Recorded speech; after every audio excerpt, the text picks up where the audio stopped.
Hello friends, அனைவருக்கும் வணக்கம். இந்த வீடியோவில் மியூச்சுவல் ஃபண்ட் சம்மந்தமாக பார்ப்போம். மியூச்சுவல் ஃபண்டுன்னு சொன்னால் என்ன, இலங்கையில் மியூச்சுவல் ஃபண்டை மியூச்சுவல் ஃபண்டில் எங்கே இன்வெஸ்ட் பண்ணலாம், அடுத்தது மியூச்சுவல் ஃபண்டில் என்ன அட்வான்டேஜஸ் இருக்குது, என்ன டிஸ்அட்வான்டேஜஸ் இருக்குதுன்னு பார்ப்போம். அடுத்தது இந்த மியூச்சுவல் ஃபண்டில் ஒரு 5 லட்சம் ரூபாயோட போட்டால் எவ்வளவு நமக்கு ரிட்டர்ன் கிடைக்கும்ன்ற டீட்டெயிலை பார்ப்போம். ஃபர்ஸ்ட்டாக இந்த கம்பவுண்டுக்கே போவோம். அதாவது மியூச்சுவல் ஃபண்டுன்னு சொல்லி சொன்னால் என்னென்னு சொல்லி பார்ப்போம். மியூச்சுவல் ஃபண்ட் என்னென்னு சொல்லி சொன்னால், இப்போ நீங்கள் ஷேர் மார்க்கெட்டில் இன்வெஸ்ட் பண்ணியிருப்பீங்கள். அந்த ஷேர் மார்க்கெட்டில் சில பிரச்சனைகள் இருக்குது. என்னென்னு சொன்னால் ஷேர்ஸில் பெர்சன்டேஜ் கூடும் குறையும். அதனூடாக நமக்கு ப்ராஃபிட்டும் பெறும், லொஸ்ஸும் பெறும். அதனூடாக நமக்கு இந்த ரிஸ்க்ன்ற ஒரு ஃபேக்டர் கூட இருக்குது ஒரு அதிகமாக. இப்போ அதிகமான ப்ராஃபிட் ஏர்ன் பண்ணக்கூடியதாக தான் இருக்கும் ஷேர் மார்க்கெட். ஆனால் யாரால் ஏர்ன் பண்ணக்கூடிய மாதிரி இருக்கும்னு சொன்னால் நல்லா அந்த மார்க்கெட் பற்றி தெரிஞ்சவங்களால தான் கூட ஏர்ன் பண்ணக்கூடிய இருக்கும்.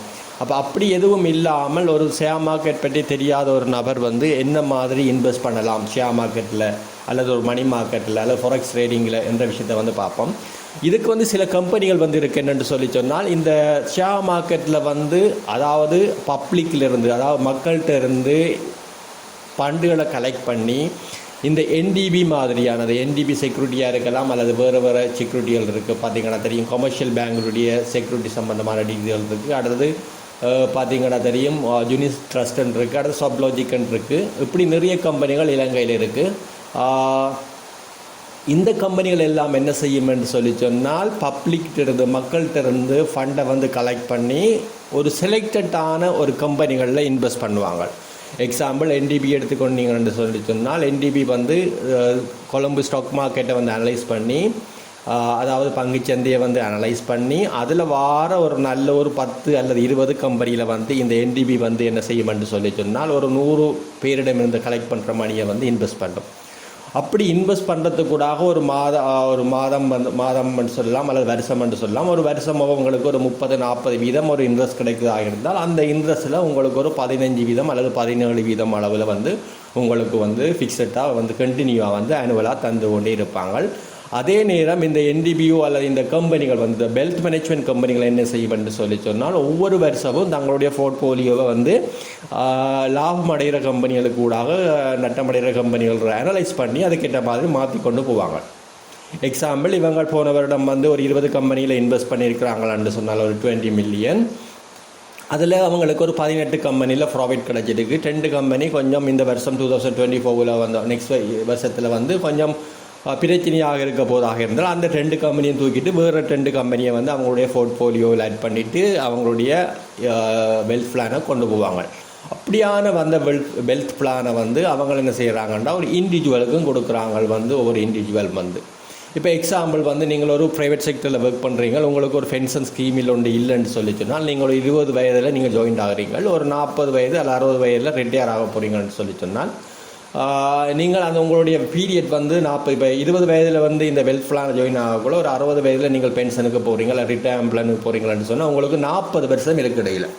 அதே நேரம் ஒரு 40 வயதுள்ள ஒரு ஆள் 60 வயதில் ரிட்டையர்மெண்ட்டுக்கு போகிறான்னு சொன்னால் அவருக்கு ஒரு 20 வருடங்கள் இருக்குது. அந்த 20 வருடங்களும் எப்படி அவர் ஸ்டார்டிங் இனிஷியல் கேபிட்டல் ஒன்றை இன்வெஸ்ட் பண்ணுறதுக்கூடாகவும், அடுத்தது மாதம் ஒரு குறிப்பிட்ட தொகை போகிறது கூடாகவும், அவருக்கு 20 வருஷத்துக்கு பிறகு எவ்வளவு அமௌண்ட் அவருக்கு கிடைக்கும் என்ற விஷயத்தை நம்ம இந்த வீடியோவில் பார்க்க போகிறோம். அதுதான் மிக முக்கியமானது. இந்த கால்குலேட்டரை நான் உங்களுக்கு கீழே தாரேன், இதை நீங்கள் யூஸ் பண்ணிக்கொள்ளலாம். குறிப்பாக இந்த கால்குலேட்டர் பார்த்தீங்கன்னா தெரியும், இந்தியாவை பேஸ் பண்ணி தயாரிக்கப்பட்ட ஒரு கால்குலேட்டர் தான் இது. நீங்கள் இதை எல்லாரும் யூஸ் பண்ணிக்கொள்ளலாம். நீங்கள் குறிப்பாக நீங்கள் பார்த்தீங்கன்னா தெரியும், ஸ்ரீலங்காவில் இருக்கிறார்கள் யூஸ் பண்ணலாம். யாரும் இதில் இதே காம்பவுண்ட் கால்குலேட்டர்னு சொல்லுவோம். இன்ட்ரெஸ்ட் கால்குலேட்டர் என்ன மாதிரி சொல்லி பார்ப்போம். ரைட், ஃபர்ஸ்ட்டாக இனிஷியல் கேபிட்டல் நான் ஒரு 1 lakh தான் போட்டிருக்கேன். ஒரு சின்ன ஒரு அமௌண்ட் தான் போட்டிருக்கிறேன்.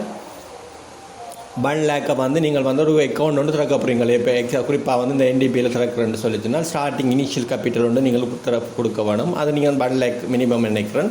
அல்லது ஒவ்வொரு கம்பெனிக்கும் அது டிஃப்ரெண்ட் ஆகும். அதை நீங்கள் அவங்க கம்பெனி தான் அதை தீர்மானிப்பாங்க. அதில் நீங்கள் எவ்வளவு நான் போட போகிறேன், நீங்கள் 10 லட்சம் போடலாம். 10 லட்சம் எல்லாம் போட்டிங்கன்னா உங்களுக்கு ஒரு நல்ல ஒரு ரிசல்ட் ஒன்று கிடைக்கும். பாருங்கள், நம்ம 1 lakh தொடங்குவோம். 1 லேக்கில் வந்து இன்வெஸ்ட் பண்ண போகிறாங்க. ஆனுவல் இன்ட்ரெஸ்ட் ரேட் வந்து நான் அவரேஜாக வந்து பார்த்தேன். நான் அவரேஜ் எண்டில் ஒரு டொப்பானது வந்து 17% கிட்ட கொடுக்குறாங்க. சில NDBயாக இருக்கலாம், அல்ல வேறு கம்பெனிகள்லாம் கொடுக்குறாங்க. சில கம்பெனிகள் வந்து அதை விட கூட கொடுக்குறாங்க. நம்ம வந்து 17% வந்து ஒரு கல்குலேஷனுக்கு வந்து எடுத்துக்கொள்வோம். பார்த்தீங்கன்னா தெரியும், இது 17% சில கம்பெனி கொடுக்குது. சிலது வந்து என்ன பார்த்தீங்கன்னா தெரியும், NDBயில் 39% எல்லாம் சில இதுகளுக்கு கொடுக்குறாங்க. அப்போ நம்ம 17% அனுவலாக போகிறபடியாக ஒரு இலங்கையை பொறுத்த வரைக்கும் 17% போகுது. இந்தியாவை பொறுத்த வரைக்கும் 15 to 17% வந்து ஒரு ஹை லெவலில் இருக்கிற கம்பெனியை கொடுக்குறாங்க. Right, okay. இப்போ இனிஷியல் இன்வெஸ்ட்மெண்ட் நம்ம 1 லேக் வந்து போடுறோம். அடுத்தது பார்த்தீங்கன்னா இன்ட்ரெஸ்ட் ரேட் வந்து நான் 17% கொடுத்துருக்கிறேன். 20 வருஷத்துக்கு நான் இன்வெஸ்ட் பண்ண போகிறோம்னு வச்சுக்கொள்ளுங்கள். ஒரு எக்ஸாம்பிள், ஒரு 20 வயதில் ஒரு படிக்கிற வந்து புதுசாக வந்து ஜாப் ஜாயின் ஆகிருக்கிறார், அல்லது 40 வயதுலேயே பிரிச்சுக்கொள்ளலாம். 2 பேருக்கும் மேட்சிங் ஆகக்கூடிய மாதிரி 20 வருடங்களுக்கு இடையில் அவர் ரிட்டையர்மெண்ட்டுக்கு இடையில். அப்போ 20 வருஷத்துக்கு அல்லது குறிப்பிட்ட நபர் இன்வெஸ்ட் பண்ணுறாங்க. இப்போ நீங்கள் உங்களோட மகளோ அல்லது மகன் ஒரு டார்கெட் பண்ணுங்க, எஜுகேஷனுக்கு நீங்கள் ஒரு காசு கொஞ்சம் தேவை. அப்போ நீங்கள் வந்து ஸ்டார்டிங்கில் 1 லட்சம் ரூபா போடுறீங்க. உங்களுடைய குழந்தைக்குன்னு வச்சுக்கொள்ளி சொன்னால் ஒரு 20 வருஷத்தில் அவர் வந்து ஹையர் ஸ்டடிக்கு போகணும்னு சொல்லி சொன்னால் இந்த டைமில் நீங்கள் பிளான் பண்ணலாம். அவர் அந்த குழந்தையோட ஒரு வயதில் வந்து நீங்கள் 1 லட்சம் ரூபா காசு வந்து அக்கௌண்ட்டில் போடுறீங்க, இந்த கம்பவுண்டில் போடுறீங்க. 17% இன்ட்ரெஸ்ட் வந்து தர கம்பெனியில் வந்து இன்வெஸ்ட் பண்ண போகிறீங்க. 20 வருஷம் டார்கெட் பண்ணுறீங்க. பண்ணிவிட்டு வந்து மந்த்லி நீங்கள் அடிஷ்னலாக 5000 ரூபா போட்டு வரப்போறீங்க. நீங்கள் அந்த மந்த்லி போடுறதா வந்து முக்கியமானதுன்னு சொன்னால் இது வந்து கம்பவுண்ட் ஆகிக்கொண்டே இருக்கும். அதாவது ஒவ்வொரு மாதம் அட்டாக அது ஒரு பெரிய தொகை ஒன்று உங்களுக்கு கல்குலேஷனில் வந்து வரும். அடுத்தது மந்த்லி அனுவலும் போடலாம். நீங்கள் கல்குலேஷனில் இல்லை குவார்ட்டர் வைஸ் போடலாம், அனுவல் வைஸ் போடலாம், இயர்லி போடலாம். அப்போ நான் மந்த்லி போட்டிருக்கிறேன். அப்போ மந்த்லி வந்து ஒரு 5000 போட்டிருக்கிறேன். பிகினிங் ஸ்டேட் டு டிபாசிட் வந்து ஸ்டார்டிங்கில் ஆரம்பத்திலேருந்து, அதாவது ஒரு மாதத்தில் ஸ்டார்டிங்கில் வந்து நம்ம 5000 ரூபா வந்து போடுறோம். மாத முடிவிலும் போடலாம், மாத ஸ்டார்டிங்லேயும் வந்து போடலாம், என்றும் போடலாம். நீங்கள் விரும்புகிறதை செலக்ட் பண்ணிக்கொள்ளுங்கள். அனுவல் டிபாசிட், அதோட இந்த 5000 ரூபாயோட முதல் மாதம் வந்து நீங்கள் 5000 ரூபா போடுறீங்க, பிறகு திரும்ப வந்து கூட்டுறீங்க. அல்ல அனுவலாக வந்து இப்போ இந்த வருடத்தில் வந்து நீங்கள் 5000 போட்டிருக்கீங்க. அடுத்த வருஷம் நீங்கள் என்ன சொன்னால் 10% கூட்டுறீங்க. இப்போ 10% ஆயிருந்தால் 5500 ரூபா நீங்கள் டிபாசிட் பண்ண போகிறீங்க. அல்லது 20% போடுவோம். ஒரு 5000 மணக்குள்ள அடுத்த 6000 இந்த அடுத்த உங்களுக்கு இன்க்ரிமெண்ட் எல்லாம் கிடைக்கும் ஜாப்பில். ஆகவே இப்போ வந்து இந்த முதல் 2023 நீங்கள் 5000 மாதம் போடுறீங்க. 2024 6000 ரூபா போட போகிறீங்க. அந்த கல்குலேஷன் தான் இது. கம்பவுண்ட் இன்டர்வல் வந்து மந்த்லி என்றே போடுவோம். ஒவ்வொரு மந்த்தும் வந்து உங்களுடைய கம்பவுண்ட் அட்டாகி கொண்டு வரும். அதுதான் அதிகமான மியூச்சுவல் ஃபண்டுக்குரிய விஷயம். அடுத்தது கல்குலேட்டர்னு சொல்லி கொடுக்குறீங்க, அவ்வளவுதான். கொடுத்த உடனே உங்களுக்குரிய கல்குலேஷனை வந்து இது காட்டும். பார்த்தீங்கன்னா தெரியும், ப்ரொஜெக்ட் பிளான் வந்து போட்டிருக்கிறோம் 20 வருஷத்துக்கு. 20 வருஷத்துக்கு எவ்வளோ வருதுன்னு சொல்லி பார்த்தீங்கன்னா உங்களுடைய இன்வெஸ்ட்மெண்ட் வேல்யூ வந்து 20 வருஷத்துக்கு பிறகு பார்த்தீங்கன்னா 4 கோடி கிட்ட உங்களுடைய இன்வெஸ்ட்மெண்ட் வந்து வரும். அதாவது 40 மில்லியன் அளவு அமௌண்ட் வந்து உங்களுக்கு கிடைக்கக்கூடியதாக இருக்கும். அதாவது நீங்கள் இலங்கை கரன்சியில் போட்டிங்கன்னாலும் உங்களுக்கு 40 கோடி வரும். இந்தியன் கரன்சியில் போட்டிங்கன்னாலும் உங்களுக்கு 4 கோடி வரும் உங்களுடைய. அதாவது 40 மில்லியன்.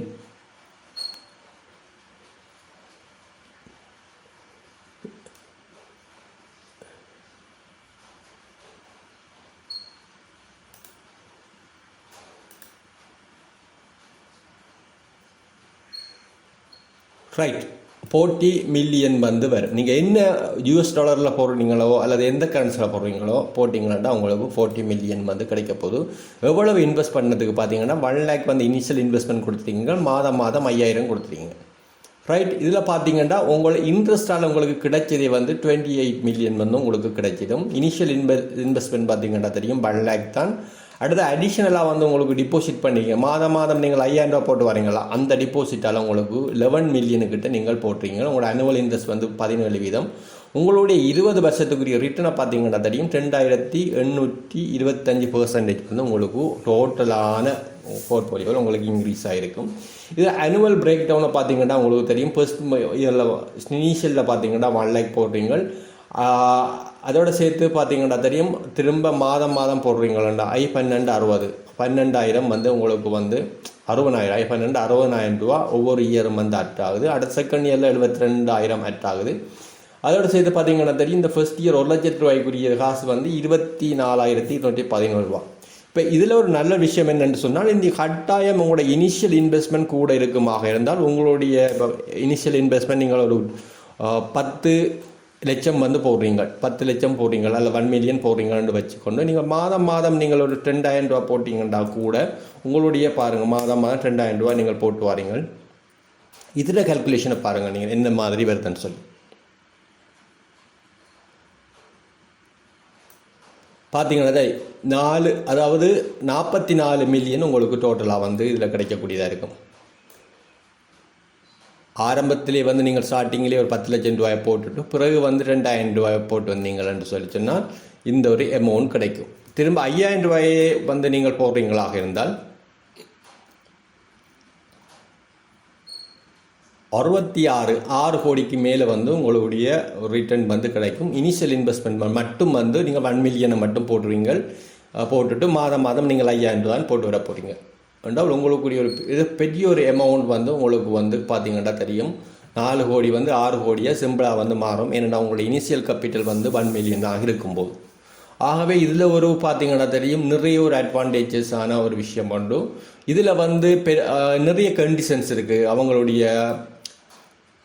உங்களுடைய முதலுக்கு எந்த பாதிப்பும் இல்லாமல் உங்களுடைய இதை கொண்டு போகக்கூடிய மாதிரி, உங்களுடைய இன்வெஸ்ட்மெண்ட்டை கொண்டு போகக்கூடிய மாதிரி வந்து அவங்க மேச்சுவல் பிளான்கள் இருக்குது. அதில் நீங்கள் ஜாயின் பண்ணிக்கொள்ளலாம். அப்படி இலங்கையில் வந்து மேச்சுவல் சம்பந்தமான இந்த மியூச்சுவல் ஃபண்ட் சம்பந்தமான விடயங்களை செய்கிற சில கம்பெனிகள் இருக்குது. அதில் வந்து இந்த பார்த்தீங்கன்னா தெரியும் இந்த என்டிபி நம்ம ஆரம்பத்தில் பார்த்துருப்போம். என்டிபி செக்யூரிட்டி என்ற ஒரு கம்பெனி, அது வந்து ஷேர் மார்க்கெட் சம்மந்தமான விஷயங்களை செய்யும். இது வந்து என்டிபி வெல்த் மேனேஜ்மெண்ட்னு சொல்லி இவங்களோட மெயின் பிரான்ச் வந்து கொழும்பில் தான் இருக்குது. இதில் இவங்களுடைய கண்டெக்ட் பண்ணி நீங்கள் அவங்களுடைய கண்டெக்ட் டீட்டெயில் இருக்குது, அது அவங்க நேரில் போய் கதைச்சி நீங்கள் இந்த மியூச்சுவல் ஃபண்ட் இதை ஓப்பன் பண்ணலாம். அதன் பிறகு உங்களுக்கு ஒரு பிளாட்ஃபார்ம் ஒன்று தருவாங்க. அதனூடாக நீங்கள் லாக்இன் பண்ணி உங்களோட மந்த்லியாக இருக்கலாம் அல்ல அனுவலாக இருக்கலாம், நீங்கள் வந்து அதோட பேலன்ஸ் எவ்வளவு அக்யூமுலேட் ஆகிருக்கின்ற விஷயத்தை நீங்கள் பார்க்கக்கூடிய இருக்கும். இதில் வந்து நிறைய ஃபண்ட், அதாவது இந்த மியூச்சுவல் ஃபண்டுக்குள்ளேயே வந்து நிறைய ஃபண்ட் இருக்குது. Growth income fund, gilt edge fund, அடுத்தது income fund, money plus fund என்ற நிறையங்கள்லாம் இருக்குது. இதில் வந்து ஒவ்வொரு விஷயங்களையும் நீங்கள் பார்க்கலாம். வந்து இதில் மணி மார்க்கெட், நீங்கள் வந்து ஷேர் மார்க்கெட் எனக்கு விருப்பம் இல்லை, ஃபாரெக்ஸ் ட்ரேடிங்ஸ் அந்த இதுக்குள்ளே, அதாவது ஃபாரின் கரன்சி ரேடிங் அது சம்பந்தமானது தான் இந்த இன்வெஸ்ட்மெண்ட் போக வேணும் என்று சொல்லி சொன்னால் அதுக்குள்ளே நீங்கள் இன்வெஸ்ட் பண்ணக்கூடிய மாதிரி இருக்கும். அல்லது உங்களுக்கு வந்து சேஃப்டி, உங்களோட ஃபண்ட் அமௌண்ட்டை வந்து உங்களுடைய கேபிட்டல் சேஃபாக இருக்கணும்னு சொல்லி சொன்னால் கவர்மெண்ட் வந்து சில பாண்டுகளை வந்து டெசரி பில்லுகள் பாண்டுகளை வந்து இஷ்யூ பண்ணும். அதில் மட்டும்தான் ரெண்டு ஃபண்ட் இன்வெஸ்ட்மெண்ட் நடக்க வேணும்னு சொல்லி நீங்கள் அவங்களுக்கு கொடுத்தீங்க, ரெண்டிஷனை கொடுத்தீங்கன்னா அதுக்குரிய இதில் வந்து அவங்க இன்வெஸ்ட் பண்ணுவாங்க. உங்களுடைய கேபிட்டல் வந்து மிக சேஃபாக வந்து இருக்கும். நீங்கள் உங்களுடைய ஒவ்வொரு வருஷமும் வந்து உங்களோட கேபிட்டல் வந்து கூடிக்கொண்டே இருக்கும். இனிஷியல் கேபிட்டலோட உங்களுடைய கம்பவுண்டிங் கேபிட்டல் வந்து மாறிக்கொண்டே கூடிக்கொண்டே வந்து கொண்டிருக்கும்.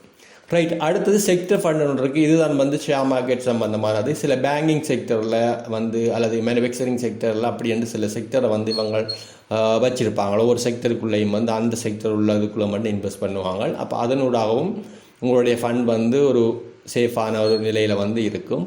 இதில் நீங்கள் இவங்களுக்கு கண்டக்ட் பண்ணீங்கன்னு சொல்லி சொன்னால் இவங்களுடைய இதுக்கூடாக நீங்கள் இந்த பிளானை வந்து ஸ்டார்ட் பண்ணலாம். அடுத்த பார்த்தீங்கன்னா சிலோன் அசெட்ஸ் மேனேஜ்மெண்ட் ஒரு கம்பெனியும் வந்து இந்த விஷயங்களை செய்கிறாங்க. அவங்க சிலோன் டெசரியில் வந்து இன்வெஸ்ட் பண்ணிக்கிறாங்க. கரண்ட்லி ரேட் வந்து இது வந்து மாறும். இது சில விலை கூடும், சில விலை குறையும். பார்த்தீங்கன்னா தெரியும். இதை 2020 டிசம்பர் படி வந்து 24% வந்து இந்த சிலோன் டெசரி ஃபண்ட் கூட வந்து இன்கம் போயிருக்கு. அடுத்து இன்டெக்ஸ் ஃபண்டில் வந்து இன்வெஸ்ட் பண்ணியாங்க 8% தான் வந்திருக்கு. சிலோன் ஃபினான்ஷியல் செக்டர் ஃபண்ட் வந்து 87%. இது வந்து மாறும். இந்த பெர்சன்டேஜ் வந்து ஆனுவல் வந்து மாறும். ஏன்னா செக்டர் வைஸ், அதாவது ஷேர் மார்க்கெட்டுடைய செக்டர் வைஸில் நடக்கிற ப்ரோக்ரஸுக்கு ஏற்ற மாதிரி இந்த ரேஷியோ வந்து மாறும். சில வந்து ஃபிக்ஸடாக 15%, 16% இருக்கும்.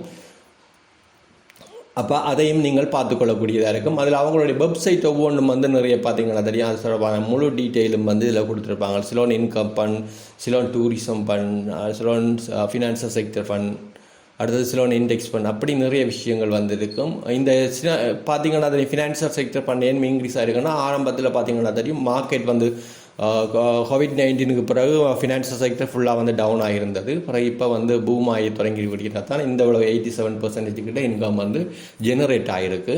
அடுத்தது பார்த்திங்கன்னா இந்த கம்பெனி என்டிபி மாதிரி இன்னொரு கம்பெனி இருக்குது. இது வந்து செக்யூரிட்டி கவர்மெண்ட். இதில் வந்து என்னென்ன கம்பெனி வந்து இந்த மியூச்சுவல் ஃபண்டு செய்கிறாங்கன்ற விஷயங்களை வந்து இந்த வெப்சைட்டில் நீங்கள் போயினீங்கன்னா பார்த்துக்கொள்ளலாம். அடுத்தது வந்து பார்த்திங்கன்னா தெரியும், சாப்லாஜிக்கும் வந்து இந்த சர்வீஸை வந்து ப்ரொவைட் பண்ணுறாங்க. இந்த மியூச்சுவல் ஃபண்ட் மாதிரியான மியூச்சுவல் ஃபண்டுகளை வந்து செய்கிறாங்க. இதில் அவங்க வேறொரு பேர் வச்சுருக்காங்க, பார்த்திங்கன்னா தெரியும், யூனிட் ட்ரஸ்ட் அப்படி என்று சொல்லி இந்த இதுக்குள்ளே அவங்க என்ன மாதிரி இன்வெஸ்ட் பண்ணுற என்ற விஷயங்கள் சம்மந்தமாக எல்லாம் வந்து மியூச்சுவல் ஃபண்ட்ஸ்கள் சம்மந்தமானது தான். இதுக்குள்ளேயும் நீங்கள் அவங்களோட டீட்டெயிலுக்கு போய் பார்க்கலாம். அடுத்தது வந்து யூனிட் ட்ரஸ்ட்னு சொல்லி பார்த்திங்கன்னா தெரியும், இதுக்குள்ளேயும் வந்து அவங்க என்ன மாதிரி மியூச்சுவல் பண்ணுற டீட்டெயில் இருக்கும். அடுத்தது குறிப்பாக வந்து பார்த்திங்கன்னா என்டிபி வந்து என்ன மாதிரி ஒவ்வொரு ஃபண்டுக்கும் எவ்வளோ கொடுக்குறாங்கன்னு நான் வந்து கூட வந்து என்டிபி சம்மந்தமான, அதாவது புது ப்ரைவேட் கொஞ்சம் நமக்கு ரஸ்டபிளான ஒரு கம்பெனி மாதிரி படுற இதுகளில் வந்து இன்வெஸ்ட் பண்ணுறது நல்ல முக்கியமாக. கொமர்ஷியல் பேங்குகள், என்டிபி, ஹெச்எம்பி சம்மந்தமான அவங்களுடைய வெல்த் பிளான்களில் வந்து இன்வெஸ்ட் பண்ணுறது கொஞ்சம் சேஃப்டியாக இருக்கும். இதில் பார்த்திங்கன்னா தெரியும், என்டிபி அப்படியான ஒரு கம்பெனின்றபடினால கொஞ்சம் ட்ரஸ்டபிள்ன்றபடினால வந்து இதில் நான் கொஞ்சம் செய்வேன். அதில் பார்த்திங்கன்னா தெரியும், என்டிபி வெல்த் க்ரோத் ஃபண்டில் பார்த்திங்கன்னா தெரியும் என்னென்ன பெர்சன்டேஜ் வந்து இவங்களுக்கு இன்க்ரீஸ் ஆகிருக்கு என்ற விஷயங்கள் இருக்குது. இதில் வந்து அவங்களுக்கு உங்களுக்கு 70% வந்து இன்க்ரீஸ் ஆனால் 79% தருவாங்கன்னு சொல்லி இல்லாது அவங்கள்ட்ட என்ன ப்ராமிஸ் பண்ணுறாங்க. இப்போ என்டிபி இந்த க்ரோத் பிளானில் வந்து இன்வெஸ்ட் பண்ணக்குள்ள வந்து நீங்கள் உங்களுக்கு 70% தான் தருவாங்கன்ற ஆனுவல் இன்ட்ரெஸ்ட் வந்து அதுதான் உங்களுக்கு ப்ரொவைட் பண்ணுவாங்க. இதில் அவங்களோட நீங்கள் கண்டெக்ட் பண்ணி அவங்களோட டீட்டெயில் எடுத்து அவங்களோட ஃபோனில் கதைக்கிறதுக்கு கூட இதில் கண்டெக்ட் நம்பர்லாம் இருக்குது, நீங்கள் கதைச்சி அவங்களுடைய இதை செய்யலாம். அடுத்து ஆன்லைனில் வந்து நீங்கள் ஒரு இன்குவாரியை மேற்கொள்ளலாம். அடுத்தது ஆன்லைன்லேயே வந்து நீங்கள் வெல்த் பிளானை க்ரியேட் பண்ணலாம். பண்ணிவிட்டு நீங்கள் கட்டாயம் அவங்களோட கால் பண்ணி கதைக்கணும். இல்லாட்டி அவங்க பெருசாக அவங்களுக்கு ஆன்சர் பண்ணுறதுக்கு சாத்தியப்படக்கூடிய நீங்கள் அவங்களோட இந்த ஆன்லைன்லேயே வந்து இதை க்ரியேட் பண்ணலாம். இந்த ஆன்லைன் அப்ளிகேஷன் இருக்குது, என்டிபி வெல்த் பிளானுக்கு போய் இதில் உங்களோட டீட்டெயிலை கொடுத்து வந்து க்ரியேட் பண்ணலாம்.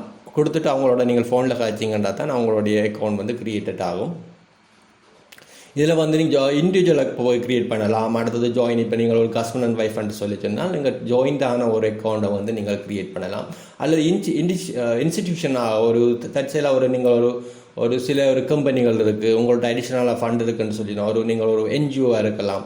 அல்லது வேறு கம்பெனியில் உங்கள்கிட்ட கலெக்ட் பண்ணுற நீங்கள் ஃபண்டுகளையும் வந்து நீங்கள் இதில் வந்து போட்டு வைக்கலாம். அதுக்கு நீங்கள் அவங்களோட கண்டெக்ட் பண்ணி அவங்களோட செய்யணும் மேனுவலாக. அடுத்தது பார்த்திங்கன்னா தெரியும், கமர்ஷியல் பேங்கும் இவங்களும் சில மில்லியனர் பிளான், இன்வெஸ்ட்மெண்ட் பிளான் என்று சில ஒன்று ப்ரொவைட் பண்ணுறாங்க. இது தொடர்பான டீட்டெயிலையும் வந்து நீங்கள் இந்த அவங்களோட வெப்சைட்டில் பார்த்துக்கொள்ளக்கூடியதாக இருக்கும். ஓகே ஃப்ரெண்ட்ஸ், அவ்வளவுதான் இந்த விஷயங்கள். ஆனால் இதில் வந்து பார்த்திங்கன்னா இதில் 10% கொடுக்குறாங்க ஆனுவல்.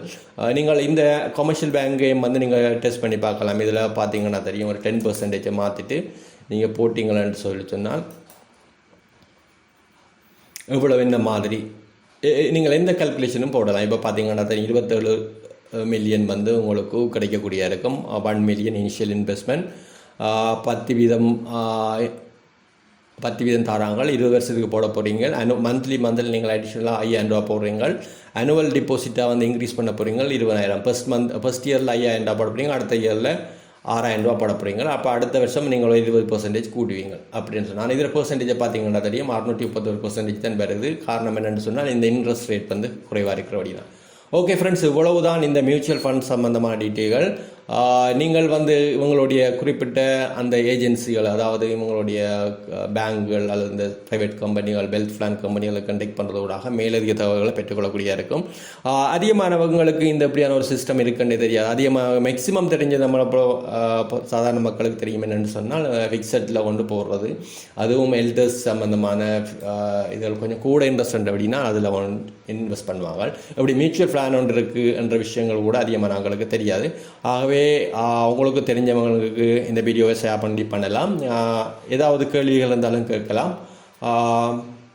ஓகே ஃப்ரெண்ட்ஸ், இது 2 வாட்ஸ்அப் நம்பரும் அடுத்தது இதுவும் கொடுக்குறேன், என்னுடைய டெலிகிராமும் கொடுக்குறேன். அப்போ அதில் நீங்கள் கண்டெக்ட் பண்ணக்கூடியதாக இருக்கும்.